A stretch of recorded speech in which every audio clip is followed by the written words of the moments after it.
40% ಆರೋಪ ಮಾಡಿದ್ಕೆ ಪದೇ ಪದೇ ಕುಮಾರಸ್ವಾಮಿ ದಾಖಲಾತಿ ಕೊಡ್ಲಿ ಅನ್ನೋ ಇವತ್ತೇನಾಗಿದೆ, ಇವತ್ತು ಅವ್ರು ಯಾರೋ ನಿಮ್ಮ ಹಂಗಾಮಿ ಅಧ್ಯಕ್ಷರು ಹೇಳಿಕೆ ಕೊಟ್ಟವರಲ್ಲ, ಅದಕ್ಕಿಂತ ಬೇಕಾ? ಈಗ ಇವರು ಸಿದ್ದರಾಮಯ್ಯನವರು ಮಹಾನ್ ನಾಯಕರು, ಪೇಪರ್ ಪೋಸ್ಟ್ ಅಂಟ್ಸಕ್ಕೆ ಹೋಗಿದ್ರಲ್ಲ PCM ಅಂತ ಹೇಳಿ, ಯಾವ ದಾಖಲೆ ಇಟ್ಟವ್ರು ಇಲ್ಲಿವರೆಗೆ? ಕೆಂಪಣ್ಣ ಹೇಳಿದ್ರು ಅಂತಾರೆ. ಈ ಕಾಂಟ್ರಾಕ್ಟರ್ಗಳು ಹೇಳ್ತಾ ಇಲ್ವಾ? ಅದಕ್ಕಿಂತ ಸಾಕ್ಷಿ ಬೇಕಾ ಇವರಿಗೆ? ಅದರಿಂದ ಈ ಆಟ ಬಿಟ್ಟುಬಿಡಿ. ಆಮೇಲೆ ದಿನ ಹೇಳ್ತಾರಲ್ಲ, ಕುಮಾರಸ್ವಾಮಿಗೇನೋ ಮಗ ಸೋತ್ಬಿಟ್ಟ ಅಂತೇಳಿ, ಅದು ಏನೋ ಡೆಸ್ಪ್ರೇಟ್ ಆಗ್ಬಿಟ್ಟಿದ್ದೀನಂತೆ.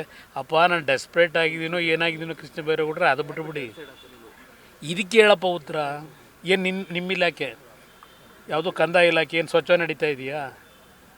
ಬೆಂಗಳೂರು ಸಿಟಿ ಅಸಿಸ್ಟೆಂಟ್ ಕಮಿಷನರ್ಗೆ ಎಷ್ಟು ತಗೋತೀರಿ? ಎಷ್ಟು ಫಿಕ್ಸ್ ಮಾಡ್ಕೊಂಡಿದ್ದೀರಪ್ಪ? ಯಾರ್ಯಾರಿಗೆ ಹೋಗುತ್ತೆ? ಏನೇನು ನಡೆಸ್ತೀರಿ ನಮಗೇನು ಗೊತ್ತಿಲ್ವಾ? ನಾನು ಅಧಿಕಾರ ನಡೆಸಿದ್ದೀನಿ. ನಾನೇನು ಹರಿಶ್ಚಂದ್ರ ಅಂತ ಎಲ್ಲೂ ಹೇಳಿದ್ರೆ ವಿಧಾನಸಭೆಯಲ್ಲಿ ಹೇಳಿದ್ದೀನಿ. ಚುನಾವಣೆ ನಡೀಬೇಕಾದ್ರೆ ಇನ್ನೊಬ್ಬರದ್ದು ಕೈ ಚಾಚಲೇಬೇಕು. ಇಲ್ಲಿ ಅಧಿಕಾರ ನಡೆಸಬೇಕಾದ್ರೆ ಪ್ರತಿಯೊಂದು ಮಾರಾಟಕ್ಕೆ ಇಡಲ್ಲ, ಪ್ರತಿಯೊಂದಕ್ಕೂ ಲೂಟಿ ಹೊಡ್ಕೊಂಡು ಕೂತಿರಲ್ಲ, ಆ ಕೆಲಸ ಮಾಡಿಲ್ಲ. ಇವರು ರೇಟ್ ಕಾರ್ಡ್ ಫಿಕ್ಸ್ ಮಾಡಿದಾರ ಅಂತ ಸರ್ ಈ ಸರ್ಕಾರದಲ್ಲಿ? ಮೊದಲೇ ಆಗೋಗಿದೆ. ನಾನು ಬಿಗಿನಿಂಗೇ ಹೇಳಿಲ್ವೇ ರೇಟ್ ಕಾರ್ಡಿಂದು? ಅದರಿಂದ ನಾನು ಹರಿಶ್ಚಂದ್ರ ಅಂತ ಎಲ್ಲೂ ಹೇಳಿಲ್ಲ. ಇವತ್ತಿನ ರಾಜಕಾರಣ ದುಡ್ಡು ಬೇಕು.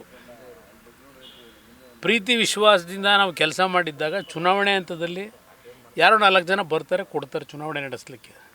ಹಾಗಂತೇಳಿ ಅಧಿಕಾರ ಇಟ್ಕೊಂಡು ಪ್ರತಿದಿನ ನಾವು ನಮ್ಮ ಸಹಿನ ಮಾರಾಟಕ್ಕೆ ಇಡೋಕ್ಕಾಗತ್ತಾ?